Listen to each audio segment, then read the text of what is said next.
Električni bicikl ili automobil više davno nije novost. Može ih se već podosta vidjeti na hrvatskim ulicama, ali još niste vidjeli bicikl na vodik. I evo ga, prvi hrvatski bicikl na vodik napravila je doktorica Ankica Đukić sa Fakulteta strojarstva i brodogradnje. Bicikl se čuva u fakultetskoj garaži, a evo doktorica Đukić se malo provozala da nam pokaže da bicikl doista radi, dakle koristi električnu energiju dobivenu iz vodika i kisika.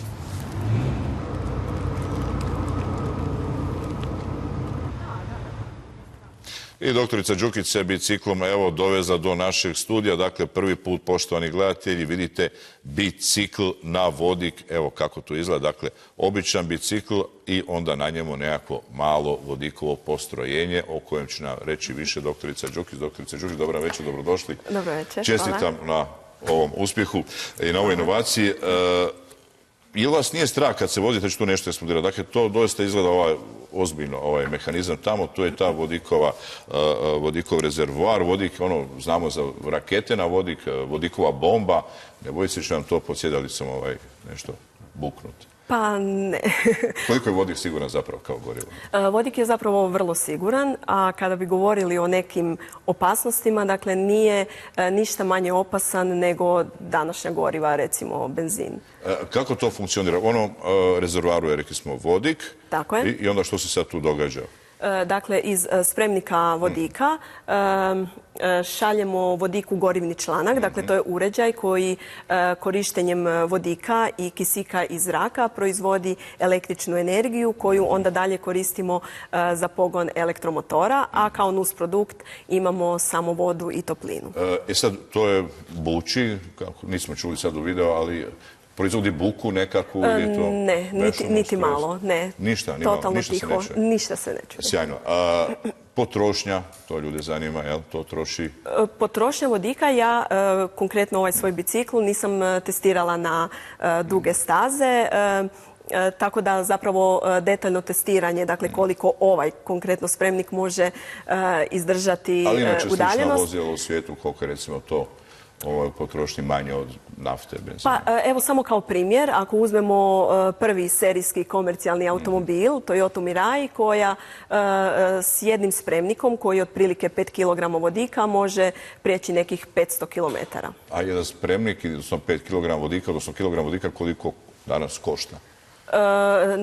Danas je cijena nekih $8, $7-8, ali planovi su da se do 2020. ili 2025.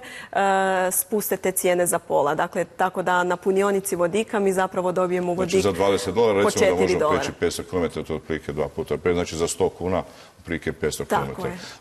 Bez štetnih emisija. Bez štetnih emisija, to su prednosti vodika, ali ima i nekih mana, dakle, ne ide to tako lako, vjerojatno inače bi svi već vozili automobile na vodik. Glavni nedostatak da mi nemamo već danas u velikoj mjeri automobile, dakle vozila na vodik, je taj da nemamo razvijenu infrastrukturu. To podrazumijeva punionice vodika. Dakle, da ste vi sigurni kad vozite automobil na vodik da ćete vi moći napuniti svoj spremnik kad vidite da ste malo blizu rezerve. To je zapravo jedan od glavnih nedostataka. Vi ste zapravo ovaj bicikl napravili u sklopu svoje doktorske dizertacije. Ne?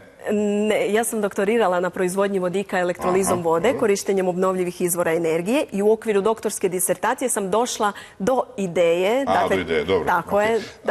Koliko vas je koštao, dakle, ovaj rad?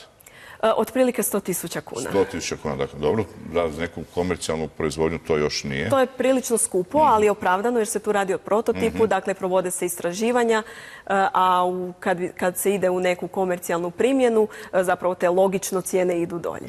Gdje on može biti komercijalno primjenjiv? Mislim, ovo je dosta sad baš nezgodno za vozi bicikl s ovakvim... Tako je, izgleda prilično raskošno, je, da, ali u sljedećim koracima... A to ste lijepo rekli, raskošno. U sljedećim koracima, dakle, idemo na kompaktniji sustav, lakši, tako da dobijemo i manju masu bicikla, tako da će biti i izgledom zapravo i puno prihvatljiviji, možda neće privlačiti toliku pažnju i bit će puno lakši. Vi imate ambicije krenuti stopama Mate Rimca onda? Pa imam ambiciju, dakle, raditi dalje na razvoju vozila za vodik i danas sam upravo saznala da sam dobila, dakle, potporu u nastavku razvoja ovog bicikla. HEP je raspisao natječaj na koji sam se prijavila, dakle podržao me moj fakultet i dobila sam, dakle, potporu od HEP-a za projekt pod naslovom Happy bicikl. Gospođo Đukić, hvala, puno uspjeha i ne bude još takvih investitora, pa ćemo se onda možda svi malo više voziti biciklom. Hvala puno.